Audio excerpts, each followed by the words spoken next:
Greetings, loved ones. Today I'm back with another Speedpaint video with some commentary going over what I do and my process of drawing.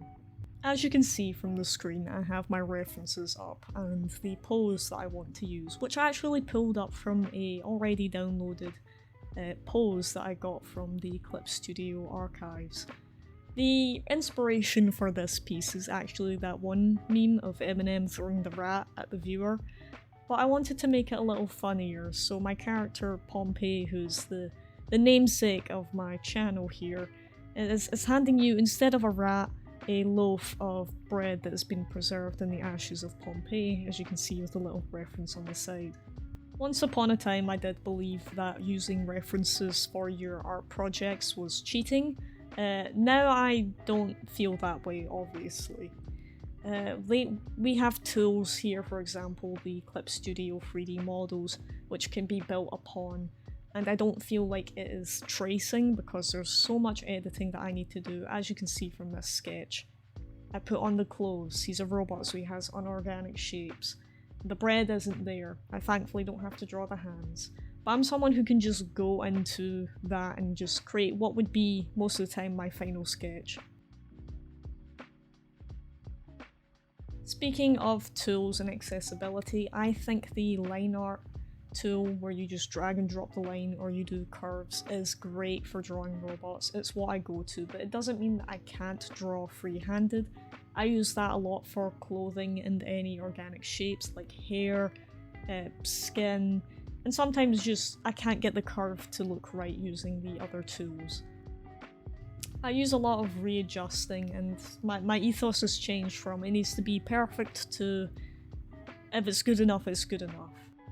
At this stage, I'm trying not to rely too much on the line art to bring out the details because this is going to be quite a reflective piece when it comes to the metal texturing, but I've started adding in a lot more of these thin lines when it comes to flat surfaces, just to give them depth, a bit like how you would see on a lot of model kits where they have like a kibble or grimble, I think it's called in various fandoms.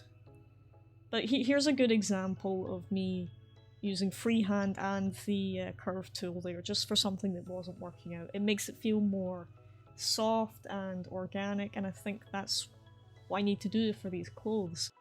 If you create a nice balance between the sharper and more natural flowing curves of the line art, I feel like that can really create something that's harmonious but interesting.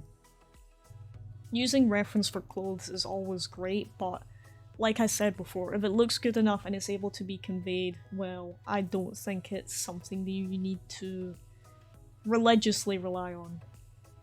As you can see here, I'm drawing his little boyfriend running towards him for an unknown reason in the background. Just a little meme sketch because I'm gonna blur him heavily and then I make him smaller in the future.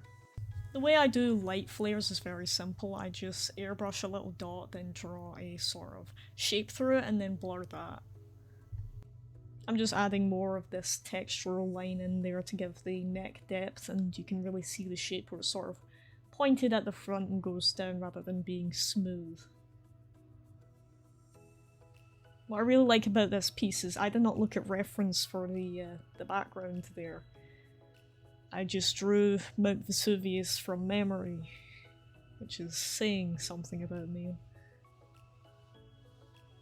This is the stage where I sort of just have done a very, very rough shading, and now I've went in to immediately start doing that first draft of the shading, just to bring out the most intense shadows.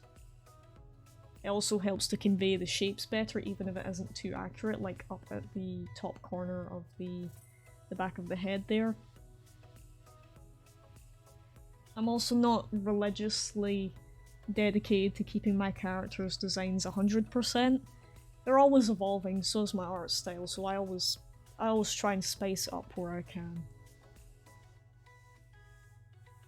The shading on the clothes here isn't bad, but I end up going back and doing something different later on, because I had a sort of eureka moment where I decided to use a tool that I hadn't used that much before. I'd also never drawn bread before, so I was constantly looking at the the way a loaf looks on my other screen, just to see how can I convey that with the tools and the process that I use whilst keeping it in my style. So I ended up doing this harsher shading, which really helped bring some depth and colour into it, even without adding anything in. And there I am going back in for the first secondary layer of the bread, to just make it seem more crusty, but not necessarily flaky. So here I'm going in and adding in the highlights, the colour and the texture to the bread using the shadows and of course the highlights. I'm using a few tools here, just the airbrush, the rough eraser and some of the generic paintbrush tools. And that's because I want to create a flawed surface, something that conveys the tasty crispiness of bread in real life. I also go in and change the line art colour as well. Once again, I've returned back to that original shading layer I've done, just to bring out the more intense shadows that are already there. And this is the stage where I started to realise I want to do something a little different. So I've created this silky texture using just the eraser tool and the soft airbrush tool. And it's just a constant layering of texture using those two tools. I'm just adding in more shadows using that airbrush tool and then using the eraser to go back in and remove some of the shadow to create a highlight, and then just repeating the process until I get the depth that I want.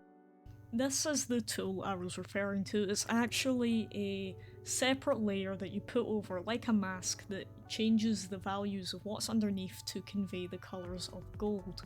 Now, I was originally just going to use this on the face, however I thought I want to use it a little bit on that silky overthrow fabric, just to help it, stand out but also harmonise with the colours of the bread. I add it to the other shoulder as well as some other highlights, and then I move on to the frame that Pompeii has. He has a nice golden frame, which I'm going to turn into a more rose gold and a very vibrant gold, much like the shoulder piece there. I'm doing this by first of all shading it in grey, because I feel like that's the easiest tones to work with, like a chromatic tone. And that helps me understand what I'm looking at before I go in and I've added this extra value layer. Unfortunately, I don't know how to make the layers myself. This was made by a friend. But I've used it here and I really like how it's turned out. I then tried to do a very, very mild chrome effect on those neck pistons there. And then I move on to one of my favourite things, the visor. I love shading visors. It's like the eyes, the gateway to the soul, and I always love adding in a little glare on there. I also added in this sort of additional shadow layer and extra highlights just to tie everything together with the subtleties of what's there. I then go in and start colouring some of the line art to just make it blend in more and to create more harmony with the warm golden tones that I've created. I then move on to the grass, which is a very lazy way of doing it, where I just layer various colours of the exact same brush, and I do it here for the bushes as well. It's the exact same process of medium, dark and light tones combined. I always add in various sorts of highlights and colour variations, as vegetation is rarely just one uniform colour. This horizon you can see in the background there, where the grass meets the mountains in the background, do actually give me a bit of hassle here, but I ended up making it look natural enough. And then I went in and did a bit of a tone hue shift just to give it a more Mediterranean feel, if you get what I mean. The mountain highlights are nothing I want to write home about, it's just very basic blocky shading which I went in and blurred off screen even more so than you can see here. The same with that sort of overcast shadow you can see coming down from Pompeii's head. I do go in and make that a bit softer once the recording had ended. Added some more shadow in the foreground behind Pompeii to help him stand out a bit more. And I did some blurring around the horizon as well. This bit was really fun. I asked my environmental concept artist friend for some advice on how to frame the mountain, and she advised to add in some wispy clouds, so that's what I did. And as always, I have to add in a little bit of light rays coming into the piece. I hope you enjoyed this little insight into how I create my art. I know it's not too in-depth, but I'm not really good at explaining things, so I might as well try to explain it while showing you things. Anyway, there will be more speed paints in the future, so hopefully stay tuned for that.